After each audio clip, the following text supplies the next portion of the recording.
भगवान बाहर निकले जल के। कृष्ण बलराम दोनों भैया रथ के ऊपर बैठे और संयमनीपुरी पहुंच गए, माने यमपुरी।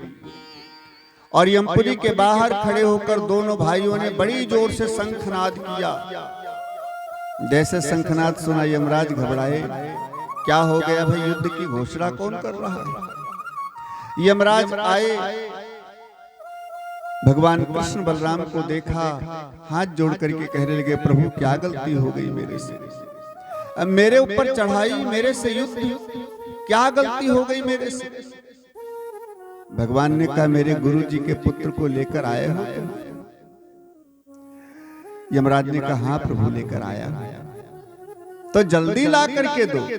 यहाँ सुखदेव जी कहते हैं, भगवान ने निवेदन नहीं किया है यमराज से, यमराज को आदेश दिया। कहते हैं, गुरुपुत्र मिहानीतम निज कर्म निबंधनम, मेरे गुरु जी के पुत्र को जल्दी लेकर के आओ। और ऐसे नहीं, निज कर्म निबंधनम, उसके सारे कर्म के बंधन काट करके लेकर के आओ। यमराज ने कहा, प्रभु संभव नहीं है। क्यों? क्योंकि मेरे यहाँ केवल प्राण आते हैं, शरीर नहीं आता है। भगवान ने कहा, प्राण लेकर के आओ, शरीर बनाना हम जानते हैं। और माया से शरीर का निर्माण किया। यमराज ने प्राण डाले उसमें, और आज 12 वर्ष बाद यमराज के वहां से छुड़ा करके गुरुपुत्र को लेकर भगवान कन्हैया आए। गुरु जी को जब भेंट किया, गुरु जी बड़ा प्रसन्न हो गए और भाव से, प्रेम से, दिल से आशीर्वाद देने लगे। कहते हैं, कृष्ण गच्छतं स्वागृहं वीरो कीर्तिवामस्तु पावनी। जाओ कृष्ण, हमारा आशीर्वाद है, कीर्तिवामस्तु पावनी, तुम्हारी कीर्ति, यश संसार में ही नहीं सारे ब्रह्मांड में फैल जाए। और मेरी दी हुई विद्या का प्रचार करना कृष्ण, अपने तक ही सीमित मत रखना, ज्ञान को लोगों को बांटना चाहिए। इसलिए भगवान ने ज्ञान बांटा है, अर्जुन को शिक्षा दिया है ज्ञान की, गीता ज्ञान दे करके, हाँ, जो सारे संसार में प्रसिद्ध है आज।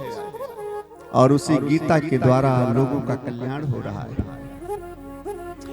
भगवान कन्हैया को बार बार आशीर्वाद देते हैं, सांदीपन, कृष्ण तुम्हारे चरणों में लक्ष्मी, मुख में सरस्वती का वास हो जाए। क्योंकि बड़ा गदगद हो गए, भगवान मिल जाए तो ऐसी वस्तु उनसे मांगो जो असंभव हो। धन दौलत तो कमाया जा सकता है मेहनत करके, लेकिन जो चीज नहीं मिलने वाली, अब ये जो भगवान ने गुरु जी को लाकर दिया है, ये कहाँ मिलने वाला, कौन दे सकता है? लेकिन आज गुरु जी की कृपा से, ये कृष्ण की कृपा से प्राप्त हो गया। सो बहुत आशीर्वाद देते हैं। कृष्ण आज बलराम जी के साथ द्वारिका के लिए चले तो सुदामा को गले से लगा करके बोले, मित्र मेरे मथुरा को आना कभी। सुदामा ने कहा, क्या आना प्रभु, क्यों आऊंगा? अरे कभी आओगे तो दर्शन मिलेंगे। सुदामा ने कहा, प्रभु यही नेत्र बंद करके बैठता हूं तो ध्यान में प्रत्यक्ष आपके दर्शन होते हैं, और जब यही प्रत्यक्ष दर्शन मिल जाते हैं तो क्या करूंगा आकर के? सुदामा बड़े विशेष मित्र हैं भगवान कन्हैया के, और बड़े विशेष भगत भी। ऐसा प्रगाढ़ ध्यान है कि नेत्र बंद करते करते भगवान की छवि सामने आ जाती है। इसलिए क्यों आऊंगा प्रभु?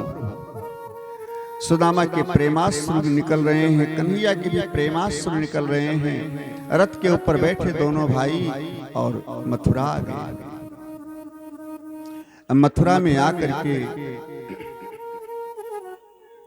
कन्हैया ने उद्धव जी को भेजा है गोपियों के पास। प्रेम का संदेशा दे करके कृष्ण को गोपियों के पास भेजा है उद्धव जी को भगवान कन्हैया ने।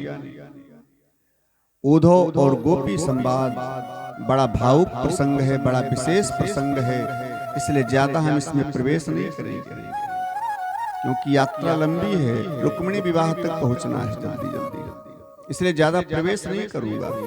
इतना समझ लें, उद्धव ज्ञानी हैं, ये देवताओं के गुरु बृहस्पति जी के शिष्य हैं उद्धव जी। 4 वेद 6 शास्त्र का जिनको ज्ञान है, तो केवल ज्ञान नहीं, ज्ञान का अहंकार भी है उद्धव जी।